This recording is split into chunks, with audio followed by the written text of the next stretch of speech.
Welcome to Rock and Roll Brunch, episode 4, part 2.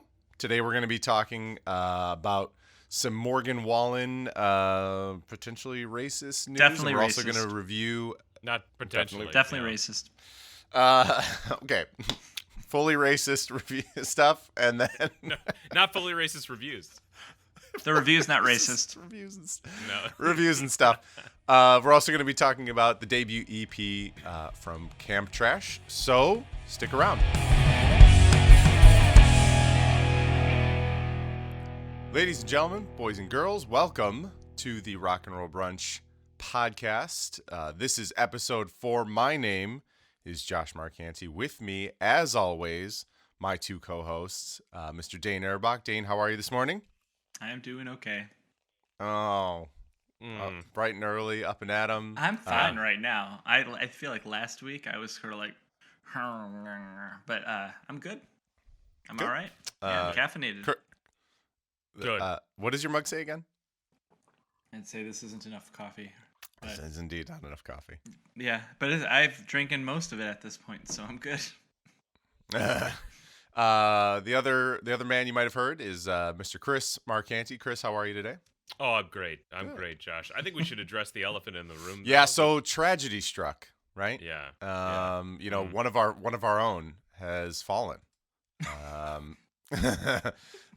We here at the Rock and Roll Brunch family are mourning the loss of one of our dear friends, the original episode 4 of Rock and Roll Brunch podcast.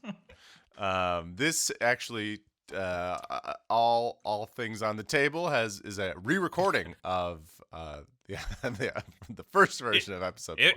If I'm being honest. If I'm being honest. So we it's- finished the first round. We finished, and Dane and I were just yapping about something, and I was looking at Chris's eyes dart back and forth. Chris is the producer here, and his eyes are darting back and forth. And Dane's talking. Dane's on a thing, and I'm looking at Chris, and I'm going, "That's not a good sign." That so one's Dane, gone. So Dane finishes his tangent, and I go, "Yeah. Hey, Chris, is this gone?" And he goes, "Oh yeah." It's definitely gone. Definitely gone. And And then I thought, so no, I like, it's all not right. gone. But then it was definitely gone. So I let Dane continue his tangent, and I go, "Just double checking, that one's gone." Chris goes, "Oh yeah, That's gone. sounds good." But And the then- good thing is we did print out the transcript from last week, so we'll just be reading word for word Yeah. what we read last week. Verbatim. Yeah. I'm actually This going to is, play the role. It's going to be a little confusing. I'm going to play the role of Chris this week, though. And Chris is going to play Josh. And Josh is going to be me. Yeah. So it'll be fine, though. It'll be interesting. It'll It's spruce gonna- things up. You know No what? one will know. No All right. one will know. All right, wait, Dane, who are you doing? Who are you reading the part of? I'm going to be Chris. Okay, gonna be so Dane, do your best Chris impression right now. Oh, I'd love it. I'd Hold love on. it. I don't know if I can. Give it to me. Hold on. I think I'm going to have Yeah, to. you can. But Yeah, I'm you going to can. start laughing before I can even do it. This is Yeah. great. Continue. I don't think I I'm can so do it. excited. Hold on. Yeah. Just you gotta just hit the runway. Boom, go. Yeah, go ahead. I don't know. Okay, hold on. I'm so excited. Josh. Oh, good. Josh, I have to politely disagree. I think that something about money You missed it already. and something about money and something about law in the state. See, but I can't do it. Like I can't No, capture that's the good. fury. That's good. That's All right. I So can't that's capture yeah, it. you gotta conjure. You do have to conjure the fury. All right, I feel like go I with can my get the Dane content. impression. Oh, don't do it. Oh, jeez, don't do it. All right. Oh, let's- Since I'm reading the part of Dane, here's yeah. Dane. I want to Okay. see it. I want to see it. Let's go. Guys, I'm gonna I'm gonna have to disagree with you here. Yeah, I'm a teacher, and so I talk to high schoolers all the time, and so yeah, and also guys, I really Oh, he's just think that. All right, Chris. So that now it's since you'll be reading the part of Josh, let's hear yours yeah, real quick. yeah. I'm an idiot. I'm stupid. All right, I'm a so- big fan. Great. So We're, that impressions are ruined really that bit. bad. We need to work on those. I feel like mine was spot on. I don't know. If you guys want to be humble, ask your kids to do an impression of you. Next time you're with them, just ask them to do an impression of you. So that being out of the way, let's go ahead and get back to That's out the of the way. script.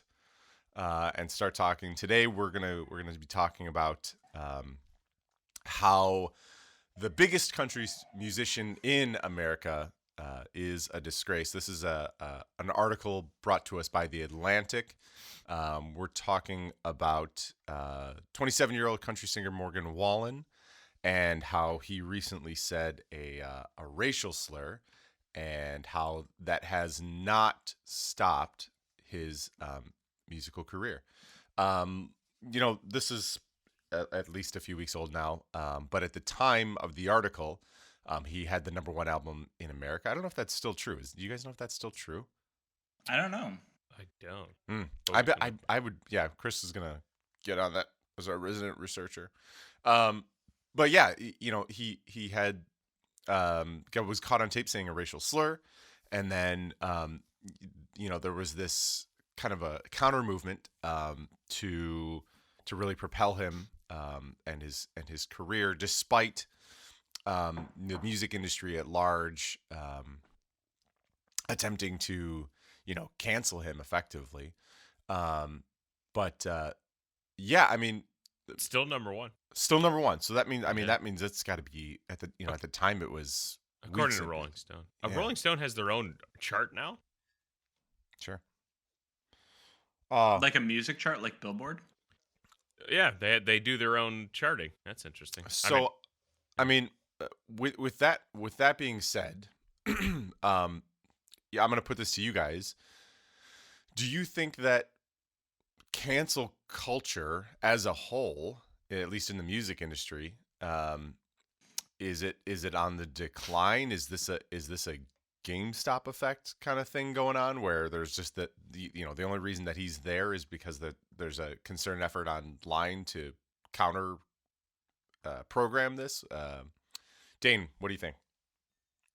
So, I feel like counterculture, cancel culture, has been around for a while in internet era music, and as if it's like it's just, I don't know, it's been a thing.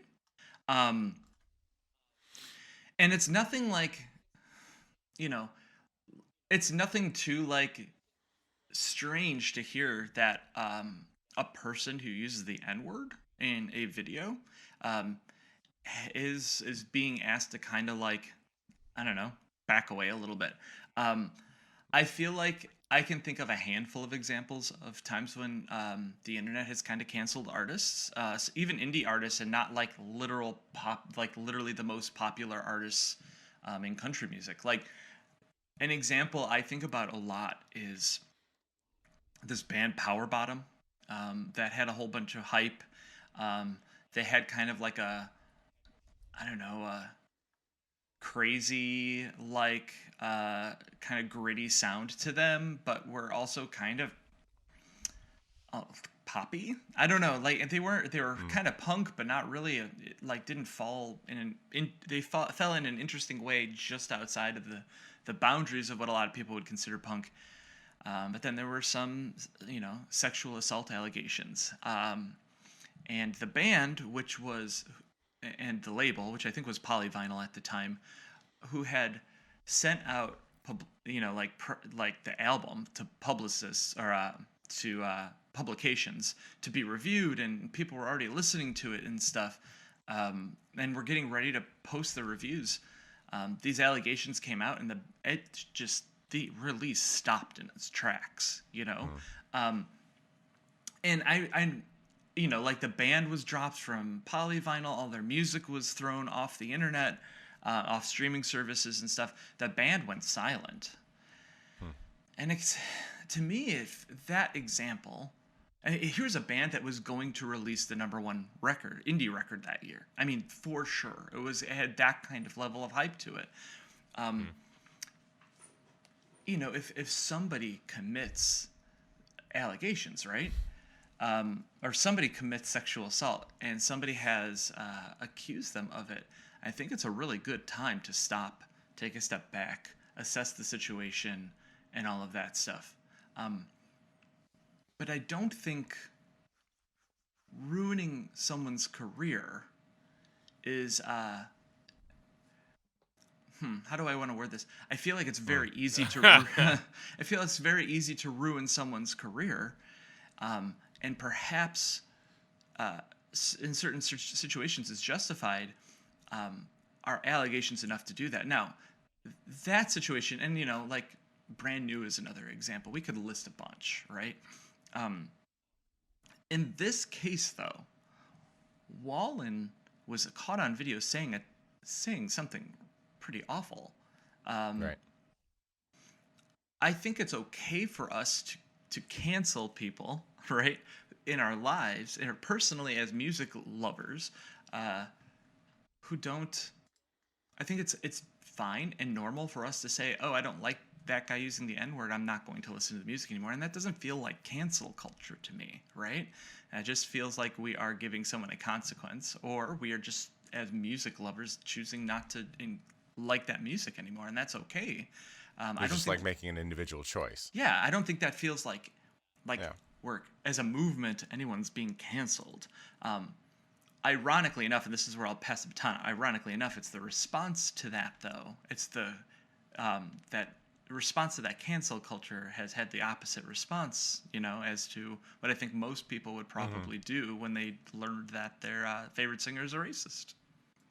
So, I think it's what you're saying something interesting, and I think it's counterintuitive to what people Reddit want to do right now, which you're having a measured response to stuff like this, and that's just measured responses have no place on the internet. Yeah, they have. It's not something the internet allows. It's not. At no point can someone be like, "I'm done with that guy. See you later." You have to tweet reasonable about it. person. Yeah, you have to tweet about it. You have to put it on Facebook and Snapchat and TikTok that you hate this guy because of his actions. Like just going, the point of just going quietly into the night and like, I'm done with that guy. It's not that's not a justifiable action in the days of the internet. Which It's is it's like a race to who can hate on this the most. Loudest what I mean? and angriest and I have to show I'm the least racist by screaming the most. That's actually a really good point. Like, do you think that's what drives people's response? Is like wanting to prove that they're the least racist? Is it a case of like doth protest too much, that the people screaming the most are actually probably the most racist? Yeah, I mean, virtue signaling is a big thing on the internet. You know what I mean? To post things that aren't, your whole heart isn't necessarily in it, but it shows that, you're signaling to other people that like, well, this is what I believe in. I believe, he's a racist, but like you might not actually fully believe that. See, I disagree completely with that. I think that you don't think virtue signaling exists? Oh, no. I do think it is, but I don't think that's what's driving the loud response on the internet to things like this. I think there's a measured response, like you like you explained. Like people are like, hey, if you don't like the music or if you don't like the musician, just don't listen to it. But I do think that the people who respond really in a really powerful way, they feel like they're part of a movement, and they want to engage with that movement. I feel like the people who are loudest are definitely not racist. I think they feel like they need to use their platform to do something, and if they are not, that they are somehow feeding the fire or causing That's a really problem. good. Yeah, that's a good perspective. We felt this, dude. We felt this in the summer when we released Holler House's split with Busey on my record label Jetsam Flotsam. And it literally came out a week before all the protests and stuff started in Minneapolis. And my brother, who's in both of these are Minneapolis bands, right? And George Floyd lived in Minneapolis, and the protests were going on outside the houses of the band members, and in their neighborhoods and stuff. And many of them were at the protests and stuff. And I had so many phone calls with my brother, who's in that band, and he was like, "We want to give money to a local organization. We don't want to look like we're doing that. We don't really know how we should look right now. We're not sure if we want to, we don't want to look like the white saviors that are trying to Yeah, that's a really tough line to dance. Right. We don't want everyone to know that we're doing this thing just because it'll make it look like we're only doing it so that we can hop on this bandwagon to support this cause, when really we've been planning this record for a year, and when we just want to give back to our community. I mean, it's really a weird thing. But at the same time, like, if you you also want to highlight the fact that, like, these organizations do need support, and absolutely. And at the same time, and here's the other flip side. At that time, record labels who were not, like, putting on their Twitter profiles that Black Lives Matter were getting criticized. People who weren't reacting quickly enough were being criticized and this is, I think, these are the same people with cancel culture that I think they're the loudest, are the ones that feel like if you're not doing something about it, you're part of the problem. Which they are, like, what do they call it? Like anti-racist, like that kind of. Anti-racists take action against racism. I think this is just sort of like, it's just sort of aggressive and stirring a pot. Like, I think you can choose to shut the hell up when it's not your time to talk, and not necessarily be, like, advocating for racism, right? Yeah. Just to, like I said, it's that difficult line of like, knowing where your place is, but, like, choosing when to speak up, or, like, how the optics of your speaking up, are viewed. Yeah, that's a tough line to, especially in 2021, especially this week when I think those trials are starting on Monday, I think. My question to you guys, if my big question for this one is, another big, like, I think 2021 question, are we able to listen to artists or painters or actors or whoever, people you can't listen to paint, whatever. Well, you can look at their paintings and buy them. Are we able to separate the person from the work? We can look at other bigger, more grievous people. If we look at, like, Michael Jackson as an example, famously had that documentary come out, and it's a pretty hard dividing line between people who can separate that from, separate behavior from music. Is that something that we can do yet, or are we still? Do we have to look at that as one big package? Chris, what do you think? Yeah, what's funny? I think Dane would disagree, but I do think so. Like, I feel like if the whole point of, not the whole, this is such a general statement, but the point of being creative and being a creative person is putting something of yourself out into the world and hoping it gets enough of an identity, unto itself that people can latch onto and feel moved in some way based on what you did. And if you're doing that coming from there's certainly ranges and degrees of whether or not, like, Michael Jackson's on an extreme end of that, of, like, that's what I was saying. Like, yeah, it's way different. I'm using just to make a point. You have to look at the more extreme examples for sure. And, like, looking at an extreme version of that, like, yeah, but, like, I don't think the song "Beat It" was about. No. Really? Easy. Okay. Easy now. I barely got it out, and you guys both were like, whoa now.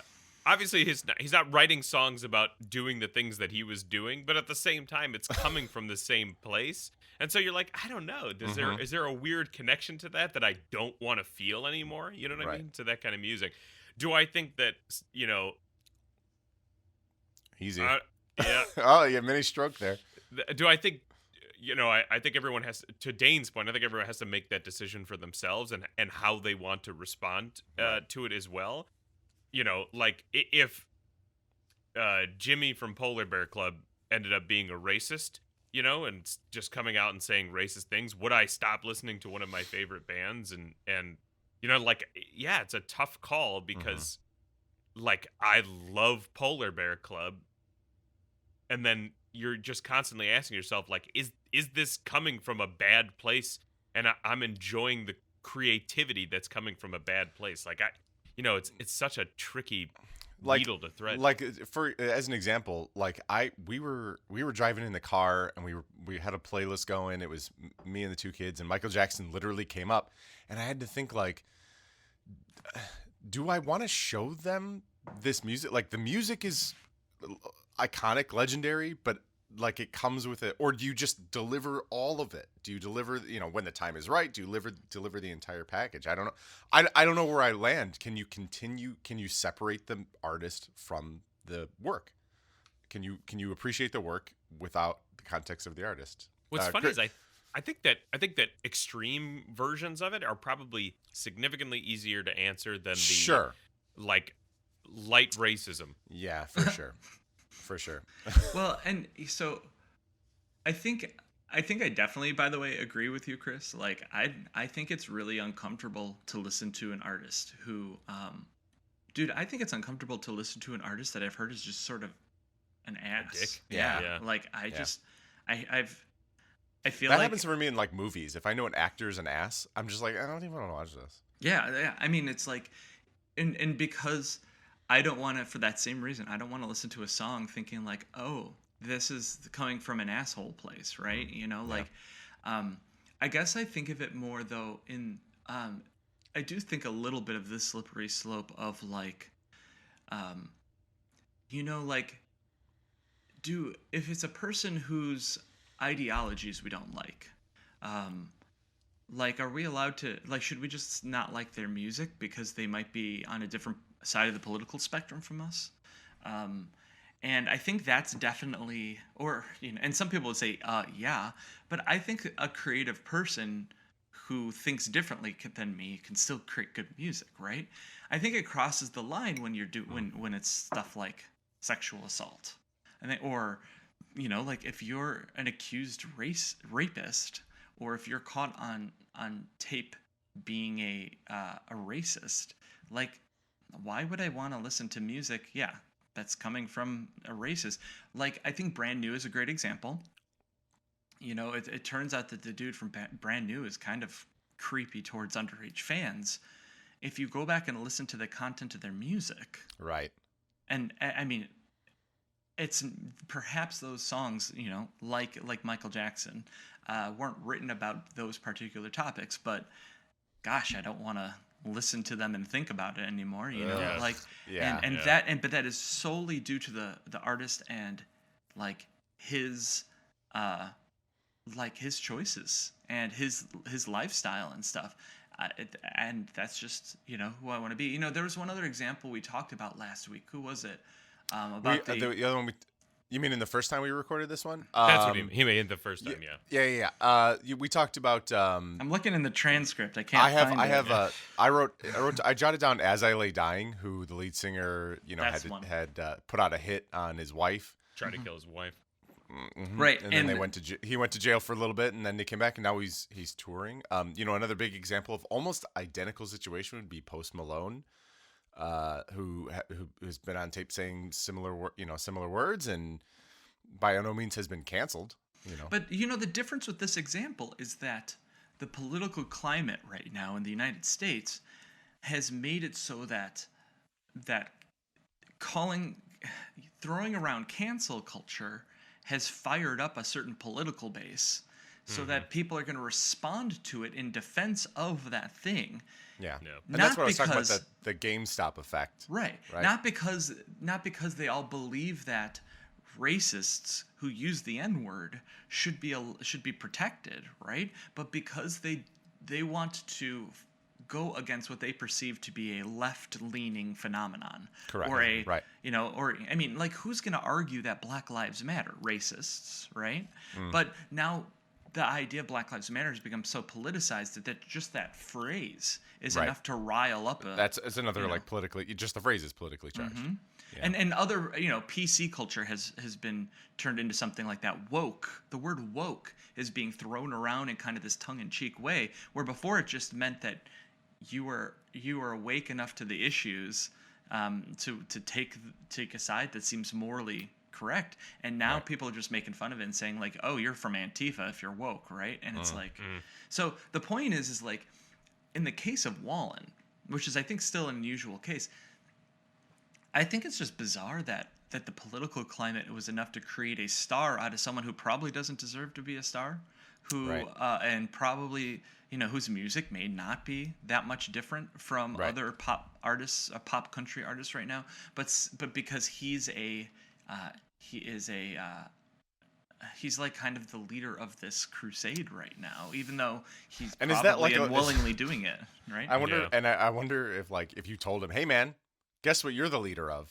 He might be like, that's not what I was going for. Yeah, totally. I think he's actually said something similar to that since all of this is happening. Yeah. Like, because he apologized, you know, in the whole 9 yards, and again, we can get into a discussion of second chances and stuff like that, and whether or not it's meaningful to ruin someone's entire career or whatever. But like, but. I don't think anybody would want to be the sword and shield for a something like this. You know what I mean? We're like like a bunch of this guy's our guy. Come on, we'll celebrate him. Now you can imagine people coming to their shows and like coming to the show and just being like, hey man. All right, brother. All right, brother. Come on, brother. All right. Like, no, that's not why. Don't. Like, I get it, brother. Excuse me. No. You brother. Like, you know. Yeah. Come on, brother. I get it, brother. Come on, man. Come on.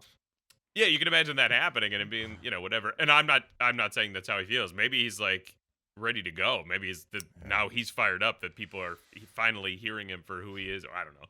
But yeah, I can imagine a world where you're like, shit, this is taking on a whole different thing beyond my music. I mean, nobody cares about his music. They're caring about what the politics fact that behind the music. The racist guy is #1 on the album. I like that we kind of settled on not separating the art from the artist. I do like that. I think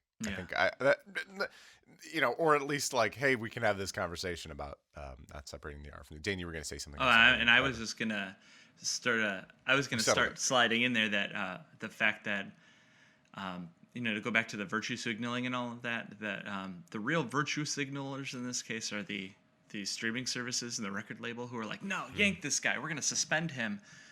And then, you know, but really only yanked him from a couple of playlists, and all of his music is still available. Yeah. Suspending his contract, although what does that even mean? Right. The people are profiting off of the issue. And I think that's kind of the weirdest part is like, take a side, take another side, like dislike this guy's behavior, back this guy's music just because of his behavior, because of the political issue that it stirs up. It's all making this guy money, and it's all making his label and streaming services money. So to put a point on it, it is interesting that, you know, despite the music industry's best efforts, right, that he's still able to be successful. You know, keep in mind that record sales in 2021 represent a small, you know, actual number since records aren't being really sold anymore. But yeah, you know, that the power doesn't really rest in their hands anymore. I mean, if something like this happens, you know, an internet movement happens, they don't really get a choice. Do you think? Oh, go ahead. I was just gonna say, I know, but yeah, do you think that if all of these companies weren't worried about a backlash, that they would still do it? Or do you think that that's a really good question? Do you think that being fearful of a negative response towards your company is just driving their actions? That's a really good question. And then ultimately whether or not it matters. Like what, you know what I mean? Like Dane, last week we talked about it, and I think it's important to say that I asked you, if one of your bands did this, what would you respond? Yeah, and I told you that I would pull them. We'd have a lot of conversations, the band and I, but ultimately I would remove their music from streaming services and give them all their records and say, hey, you guys go ahead and do what you want with this. I can't sell it anymore. There's a really good opportunity to make you sound like a racist here and be like, that's not what he said, but that's not what he said. That's not what he said last week. Whoa. Okay. But the point is that I think you're doing it. I think you're doing it based on the fact that that's truly what you believe. And I don't know if Apple's doing it because it's what they believe or because they're worried people are going to be so pissed off and head to the internet now attacking Apple. Right. But the question is whether or not, since both of those responses are similar, whether or not it matters the reasoning behind it or the fact that like we're glad it's happening regardless of the reason it's happening. Yeah, I think that's where you have to leave it. Is just that you since that answer. I mean, in Dane's case, yeah, obviously, that's what they believe in. They're small enough to put out there and maintain what they believe in for an operation. But I guess since we can't get that answer, I think you have to leave it at. It's just be thankful that there's a moral, a moral direction that things naturally go. Even if it is a race to the left, it's at least better than the opposite, right? Yeah. So health check, Chris. Do we still have a podcast going, or just let's check in on everything? Just double check on everything. Looking good. Looking good. Okay. Okay. All right. No guarantees though. House of Cards. House of Cards. This thing barely is holding together. All right, cool. Well, that's going to bring us to our review portion of the show. Recently, a Count Your Lucky Stars put out a debut EP from Camp Trash, EP called Downtiming. Who recommended this originally? Was that Dane or Chris? Nope, Chris.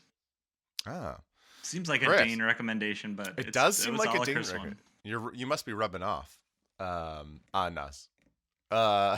Chris, what were your thoughts on this one? Dane got so uncomfortable. I let a pregnant pause happen there. I really did let a pregnant pause exist. I don't know how I stumbled onto this record. I think because it just came out, so maybe I was looking at like new releases or something. I've gotten into the habit of trying to add new releases to my Apple Music playlist so I can like try and find new music or whatever. Isn't it good to have the show going again, that we actually do those things instead of just existing? Sure. Hitting that hard mid-30s thing, like, I don't think I need new music anymore. Yeah. Oh, this same band that I've been listening to for 15 years put out a new album. That's the one I'm going to listen to. But I legitimately, I'm always like, I don't know if you guys do this, but like the first couple of seconds of a song, I'm like so excited and buzzing of like, am I gonna dig what's going on? And the EP starts off with this like kind of jangly Telecaster and then jumps into something, and I was like, oh no, we found something amazing. I really like this EP, and I think part of it is we mentioned this last week, is that like it's got this super Midwestern-y vibe to it. They talk a lot about Michigan and like what it means to be kind of lost in Michigan. Josh said they're from Florida, so maybe I said this last week, but yeah, I some quick research showed they were from Florida. So I wonder, maybe they have roots in Michigan or something. Whatever. Even the storytelling of it, the Hold Steady no longer lives in Minnesota, but only people from the Midwest tell stories like that. Yeah, for sure. I think the hooks are all there. The choruses are enormous. The guitar work and the song, like it's not just riffs, it's not just big chords, it's like this great combination of everything. And I think his voice, I meant to say this last week, but I guess it doesn't matter. I think his voice is now you have an opportunity.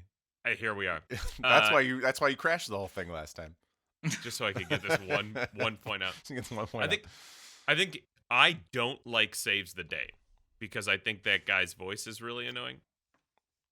And I think his voice is like, I think somebody could say it's kind of, grating or whatever. That's a terrible thing. Grating's the wrong word. Yeah, but that it's like almost too whiny. But I think it's like if you take Saves the Day and then dial it back like a couple pegs, it's there. It's all good. And I'd love to have a whole show about Saves the Day, like debating on Saves the Day. I would love that. I don't know if I'd participate, but anyway, I would be on your side. Go ahead.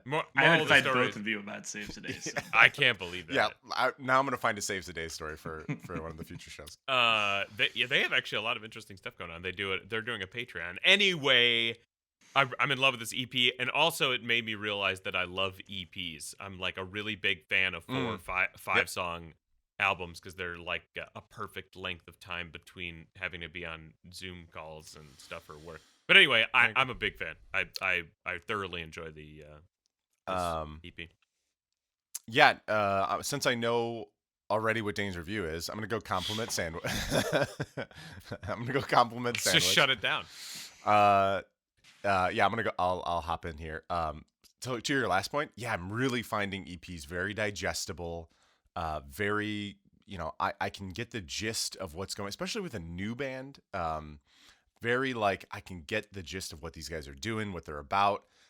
It's not a huge ask. It's not a huge requirement, especially in today's day and age where like we're so instant everything. Like to ask someone to sit down for 55 minutes and digest you as a person is a big ask, whereas like 20 minutes is like very reasonable, I think.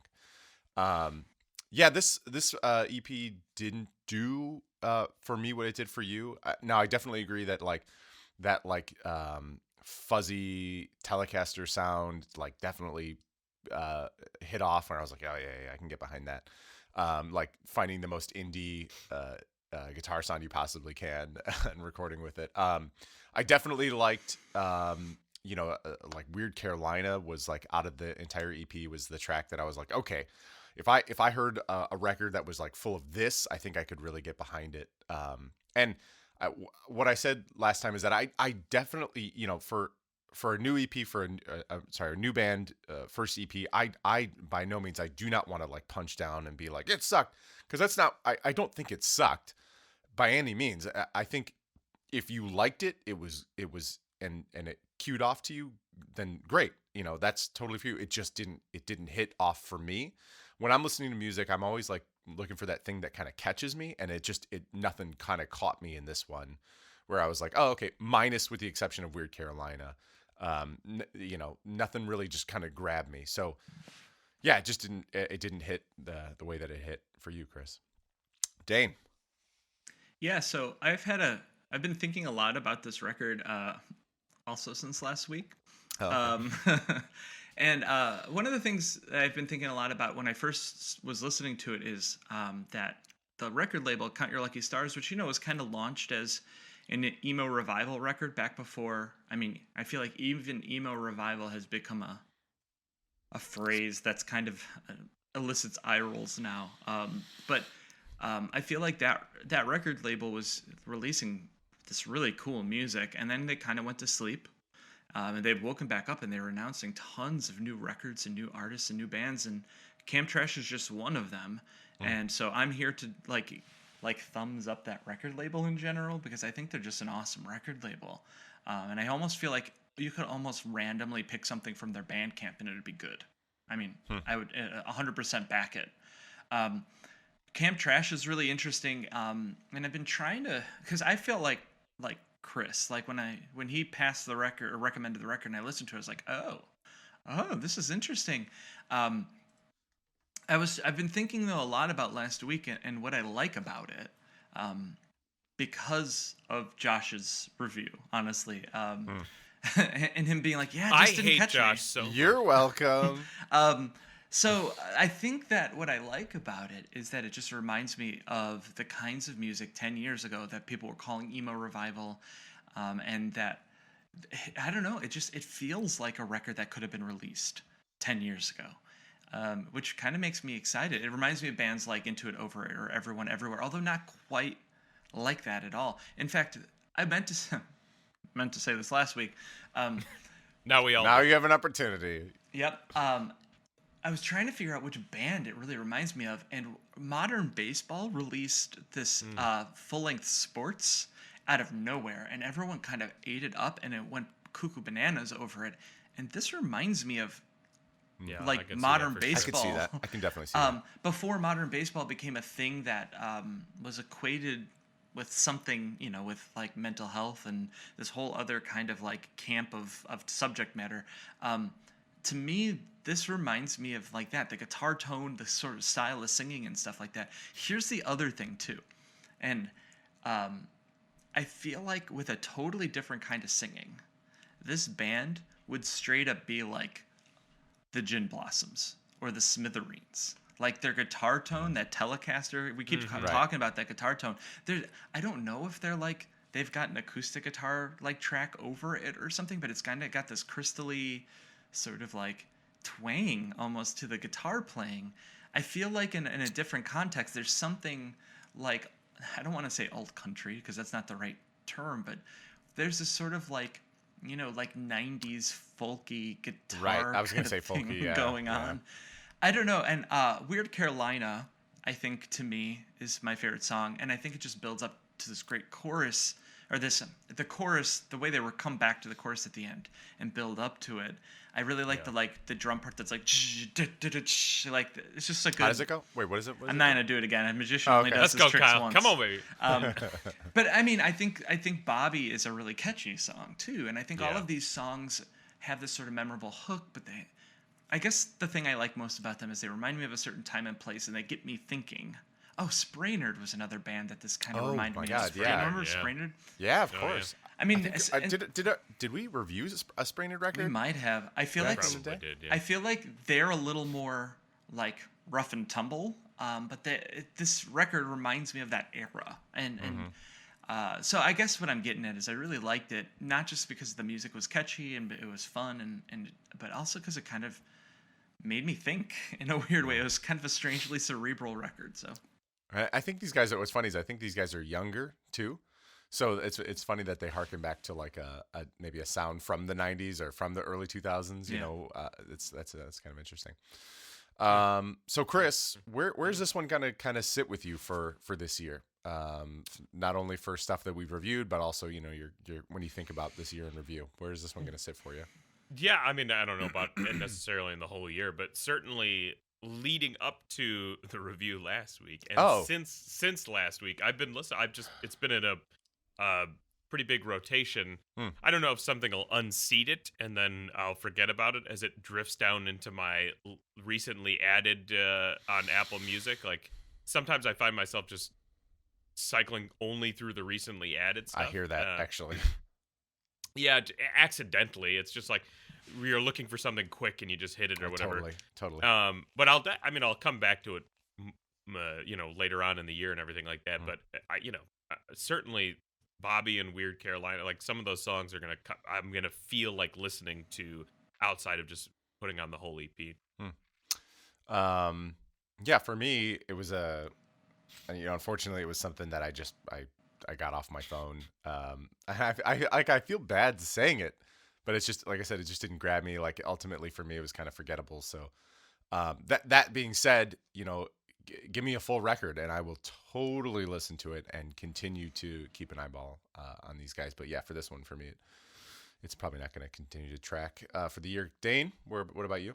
I think I have the opposite reaction to the EP thing, is that I like EPs, but I don't love EPs. And I think that might be what's, like, I'm excited to hear more from this band, more than, like, 20 minutes, 15 minutes worth of music. I feel like if this one doesn't get another, like, 100 plays or 20 plays before the end of the summer, it might only be because of that. Because I want to put on something that's just going to loop for an hour or something and not something, too short. Yeah. But I think that I really like this record, and I think that I agree with Josh. I'm looking forward to, some more. I think there was enough diversity on this record so that a full length wouldn't be boring. Yeah. It wouldn't be repetitive. And so, I just want to see what happens next. Nice. Dope. That's going to bring us to the end of our show. The end of the second. Oh, Dane just spilled. Guys, I just spilled coffee all over me. He's got a drinking problem. It's like a classic Urbach thing. Yeah, for sure.